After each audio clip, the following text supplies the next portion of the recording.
आज हम लोग पुनः आपके सामने एग्ज़ाम स्पेशल लेकर आ रहे हैं।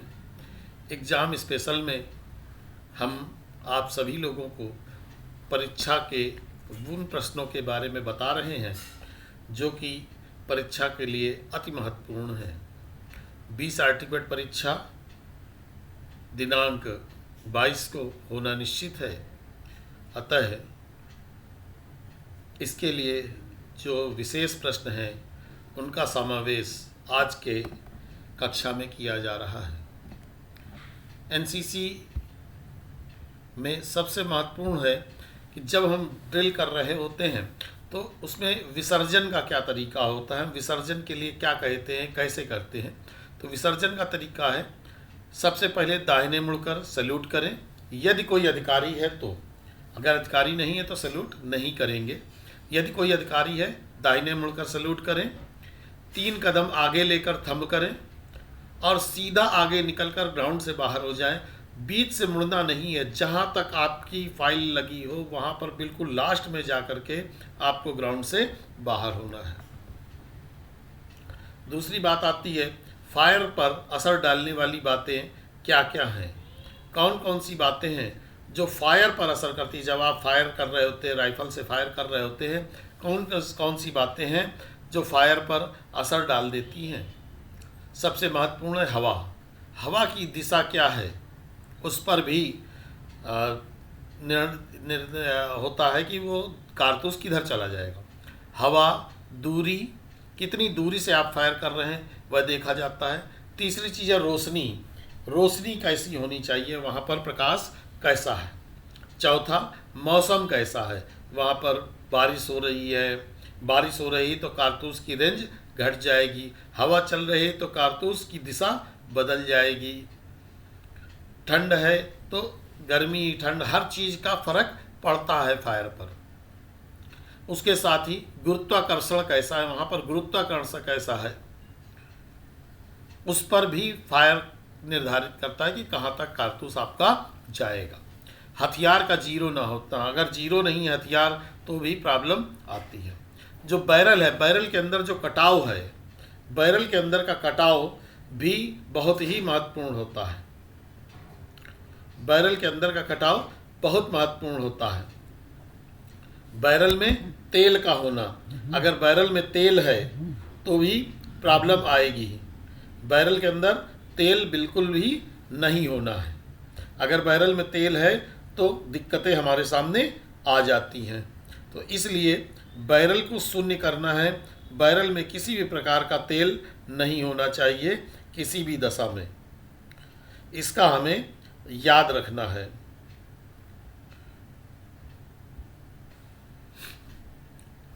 उसके साथ बैलेट लगा करके फायर करना है और साइड का ठीक से ना लगना। अगर साइड ठीक से नहीं है तो भी प्रॉब्लम आ जाएगी।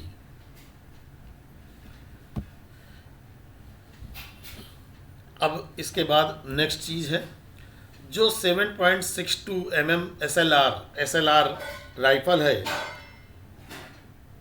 उसमें क्या चीज़ें होनी चाहिए।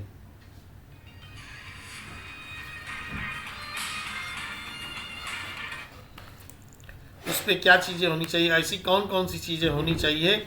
7.62 mm SLR की चाल जो है कितनी हरकत में पूरी होती है, क्या क्या स्टेप्स हैं 7.22 SLR के, जिससे कि पता लगता है। उसको तरतीबवार लिखना है।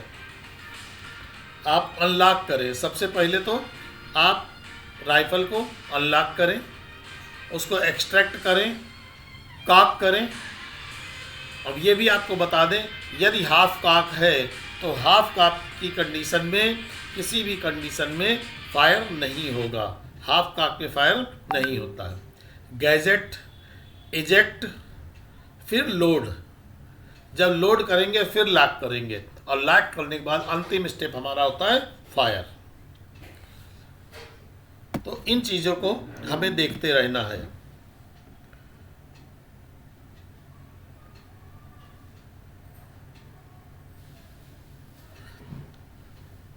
ठीक है, तो अब इसके साथ साथ 7.62 mm SLR जो है, इसकी बात हमने कर ली। अब देखिए ये महत्वपूर्ण है, एनसीसी कैडेट्स को .22 डीलक्स राइफल और .22 राइफल दो चीज़ें दी जाती हैं ज़्यादातर आमतौर पर प्रैक्टिस के लिए। तो जो .22 डीलक्स राइफल है, इसकी विशेषताएं क्या क्या है? .22 डीलक्स राइफल जो है, .22 का मतलब ये होता है कि उसका बोर जो है 0.22 mm का है। जो उसका होल होता है, जो जिससे कारतूस निकलती है बाहर, उसमें जो कारतूस का ये साइज है, ये साइज 0.22 इंच का होता है। तो कैलिबर जो है, उसको कैलिबर बोलते हैं, जो होल है उसको कैलिबर कहा जाता है। कैलिबर का साइज 0.22 इंच होता है। पूरी राइफल का, डीलक्स राइफल का वजन 6 पाउंड 2 औंस होता है। लंबाई 43 इंच होती है, चाहे से 43 इंच का है और चाहे 110 सेंटीमीटर का है। इसकी कारगर रेंज, जो इसकी कारगर रेंज है वो क्या होती है? कारगर रेंज मतलब कि कितनी दूरी की ये मार कर सकती है, इसके बारे में हमें जानकारी करनी होगी। तो कारगर रेंज कितनी है? 25 गज। .22 डीलक्स राइफल जो है, ये केवल 25 गज की दूरी के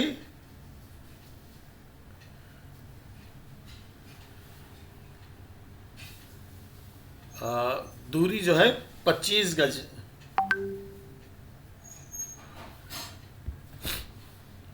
नॉर्मल रेट ऑफ फायर, जो नॉर्मल रेट ऑफ फायर है वो 5 राउंड प्रति मिनट, 5 राउंड प्रति मिनट, 1 मिनट में 5 राउंड कर लगाता है। और रैपिड रेट ऑफ फायर क्या है? जो बहुत फास्ट चलता है, 10 से 15 राउंड प्रति। रैपिड रेट ऑफ फायर क्या है? 10 से 15 राउंड पर मिनट चलती है। मतलब राउंड मतलब 1 कारतूस, 2 कारतूस, तो 5 कारतूस 1 मिनट में नॉर्मल तरीके से अगर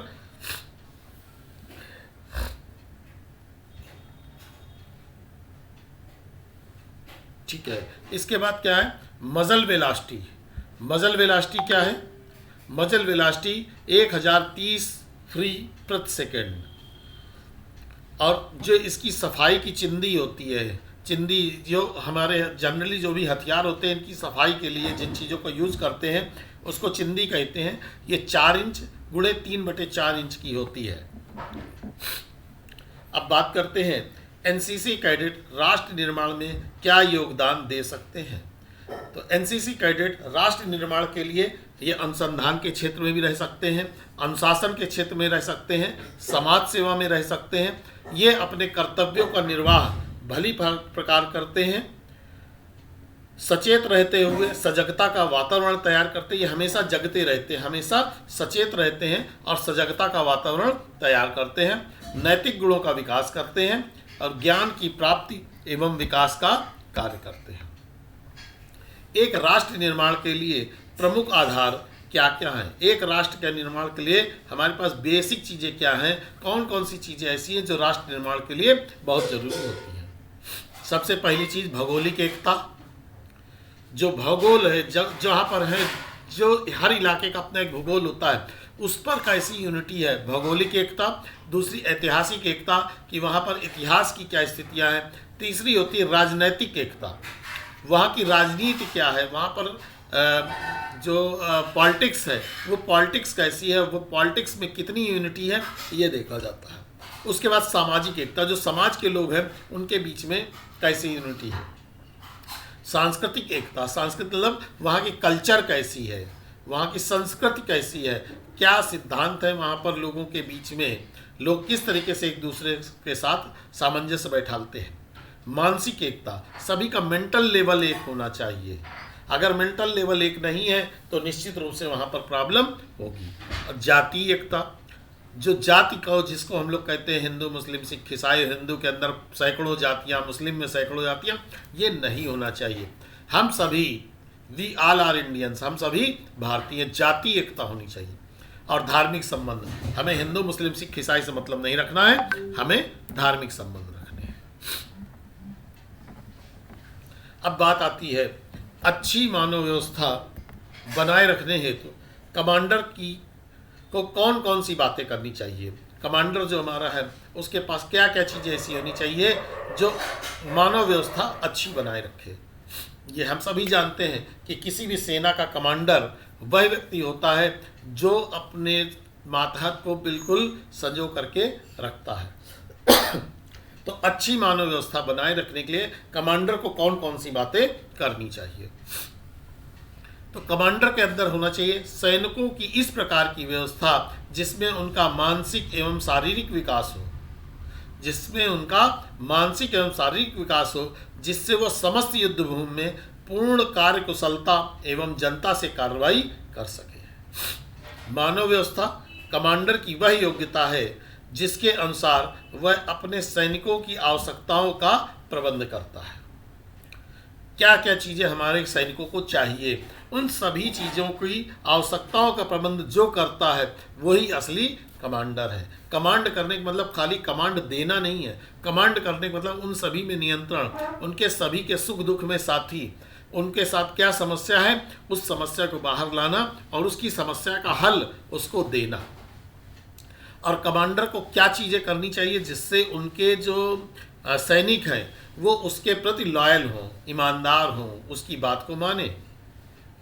सबसे पहली चीज़, यदि उसका कोई भी सैनिक अच्छा कार्य करता है तो कमांडर को चाहिए उसकी सराहना करे। अगर सराहना नहीं करता है तो निश्चित रूप से आज वो अच्छा कार्य करेगा, कल को वो कार्य अच्छा नहीं करेगा। तो अच्छे कार्य की सराहना करे।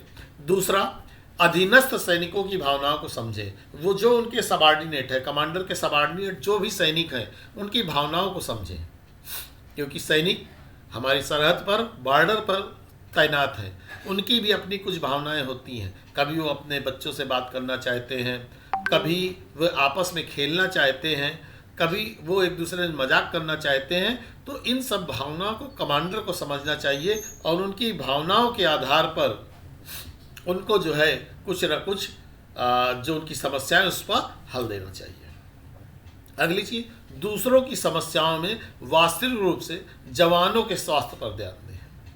जो जवान हैं उनके स्वास्थ्य में जो भी प्रॉब्लम है उस पर ध्यान कमांडर को देना चाहिए कि उसका कोई सैनिक कमज़ोर तो नहीं है, बीमार तो नहीं है। अगर ऐसा कुछ है तो उसकी तुरंत मदद करनी चाहिए। दूसरी चीज़, पदोन्नति मतलब सीनियर बनाना, प्रमोशन करना। जो पदोन्नति है वो हमेशा योग्यता से करें, ऐसे पदोन्नति कभी ना करें। पदोन्नति हमेशा योग्यता से करें। कठिन कार्य के बाद जवानों को हमेशा आराम दें। कोई भी कठिन कार्य अगर कमांडर ने लिया है जवानों से तो उनको बाद में आराम अवश्य दे। यदि आराम नहीं दे रहे हैं तो वो थके हुए होंगे और बाकी कार्य उतनी ऊर्जा के साथ, उतनी तेजी के साथ नहीं कर सकेंगे। और सबसे खास चीज़ है, अपने वातावरण से, अच्छे वातावरण से अच्छा वातावरण बनाएं। अपना व्यवहार जो है उस व्यवहार के आधार पर अच्छा सा वातावरण बना दें।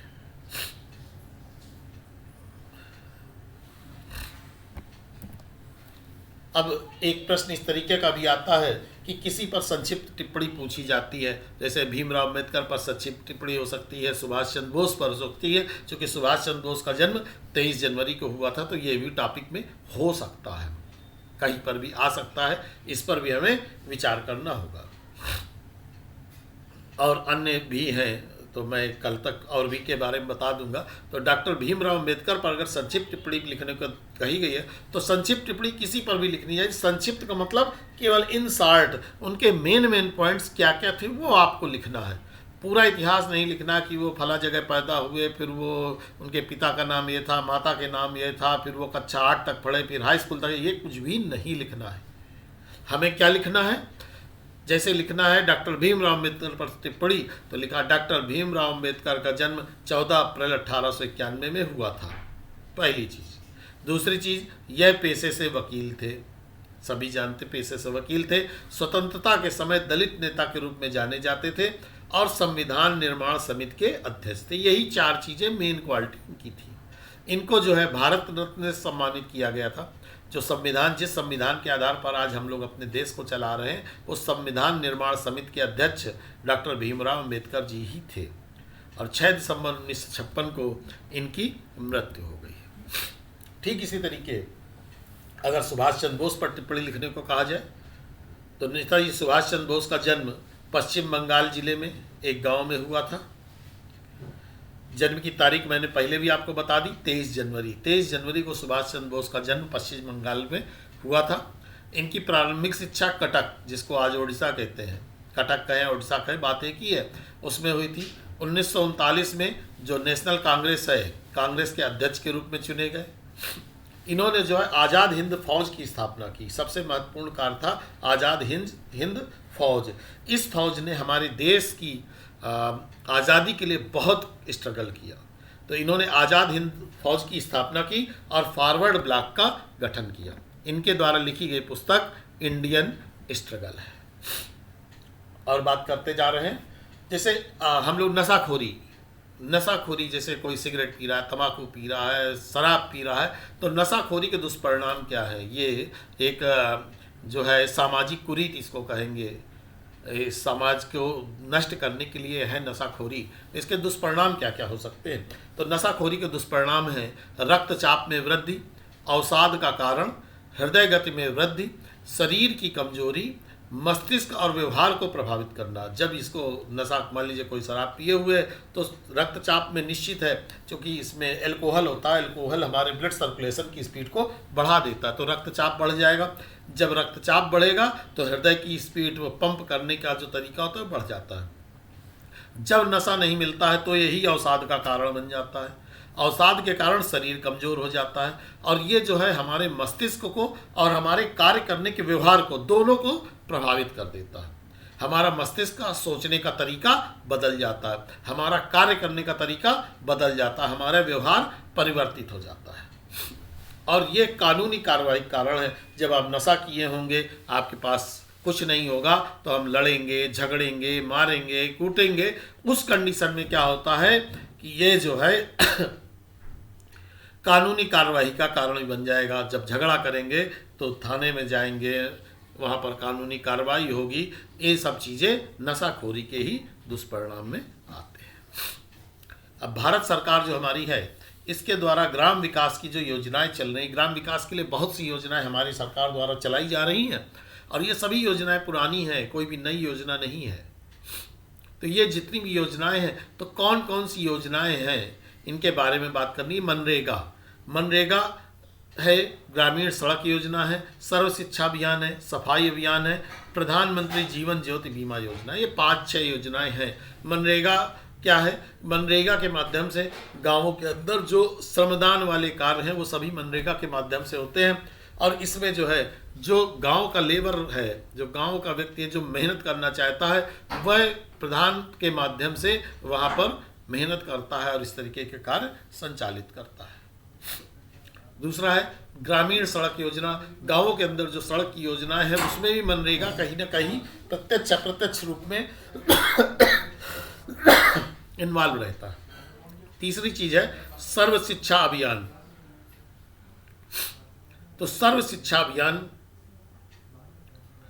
में जो है सभी को शिक्षा मिले, इसके लिए भी जो अभियान है वो भारत सरकार द्वारा चलाया जा रहा है सभी गांवों में। सफाई अभियान, गांवों में साफ सफाई रहे, इसका भी अभियान वहाँ पर चल रहा है। और प्रधानमंत्री जीवन ज्योति बीमा योजना, ये भी भारत सरकार द्वारा चलाई जा रही है। इसके बाद है सांप्रदायिक विकास के क्या तरीके हैं। सांप्रदायिक विकास कैसे हो, इसके क्या क्या तरीके हैं। तो लोक कल्याण कार्यों में कार्यवाही की भागीदारी होनी चाहिए। लोगों को स्वास्थ्य और स्वच्छता में शिक्षित करना है। राष्ट्र की जागरूकता के लिए सांप्रदायिक विकास बहुत जरूरी है। राष्ट्र की जागरूकता के लिए लोक कल्याणकारी कार्यों में कार्यवाही की भागीदारी करनी है। अब शैक्षिक प्रशिक्षण के क्या उद्देश्य हैं? शैक्षिक प्रशिक्षण के क्या उद्देश्य हैं? साहसिक क्रियाकलाप के प्रति जागृति उत्पन्न करना। साहस तो शैक्षिक कहें या साहसिक कहें, साहसिक प्रशिक्षण भी एक ही चीज़ है। साहसिक प्रशिक्षण के क्या उद्देश्य हैं, ये प्रश्न निश्चित रूप से आपकी परीक्षा में आ ही रहा है। इस प्रश्न को बहुत अच्छे से ध्यान दें। शैक्षिक प्रशिक्षण के बजाय आप इसे साहसिक प्रशिक्षण पढ़ेंगे तो ज़्यादा बेहतर होगा। तो साहसिक प्रशिक्षण के क्या उद्देश्य हैं?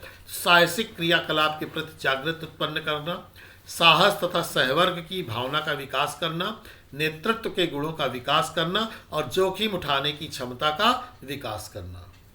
तो अगर हम इस प्रश्न को देखें तो इसे शैक्षिक प्रशिक्षण के बजाय साहसिक प्रशिक्षण पढ़ेंगे। साहसिक प्रशिक्षण के क्या उद्देश्य है? साहसिक क्रियाकलाप के प्रति जागृत उत्पन्न करना, साहस तथा सहवर्ग की भावना का विकास करना, नेतृत्व के गुणों का विकास करना, जोखिम उठाने की क्षमता का विकास करना, यह साहसिक प्रशिक्षण के अंतर्गत आता है। और साहसिक प्रशिक्षण का प्रश्न आपकी परीक्षा में निश्चित रूप से आ रहा है, इसे अच्छे से तैयार कर लें। प्रदूषण का वनों पर प्रत्यक्ष या अप्रत्यक्ष रूप से किन बातों पर प्रभाव पड़ता है? तो प्रत्यक्ष और प्रत्यक्ष रूप से इन बातों पर प्रभाव पड़ता है। किसमें? मिट्टी के कटाव से वन क्षेत्र कम हो जाता है, अम्लीय वर्षा के कारण वनों का विनाश हो जाता है, वनस्पतियों और जीवों के संतुलन में गड़बड़ी हो जाती है और वन उत्पादों में कमी आती है, जिससे वन की कटाई होती है। इसके बाद आखिरी प्रश्न है, विसर्जन और लाइन तोड़ में क्या अंतर है? विसर्जन और लाइन तोड़ में क्या अंतर है?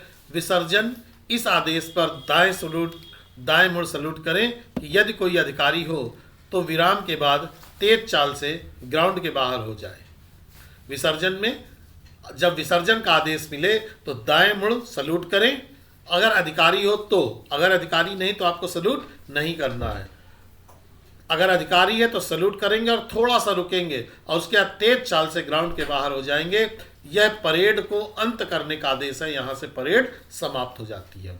इसके अलग लाइन तोड़ का जो आदेश है, लाइन तोड़ का आदेश, यह आदेश मिलने पर दाहिने मुड़ें, लाइन तोड़ें, इस आदेश पर सलूट नहीं दिया जाता है। कैडेट्स ग्राउंड में ही रहते हैं और यह परेड का अंत ना होकर यह विराम की अवस्था है। इसमें 5 मिनट का ब्रेक दिया जाता है कि अगर कोई आवश्यकताएं हैं तो उसके लिए 5 मिनट का ब्रेक होता है। आज की क्लास यहीं पर समाप्त होती है। कल की कक्षा हम लोग सायं लेट आवर्स में ही लेंगे और मेरी उम्मीद है कि कल की कक्षा भी 9 बजे ही होगी।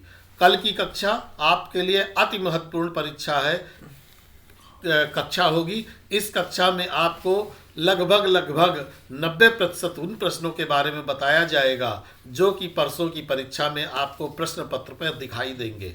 अतः कल की कक्षा को देखना ना भूलें और कल की कक्षा को अच्छे से तैयार कर लें। जय हिंद, जय भारत।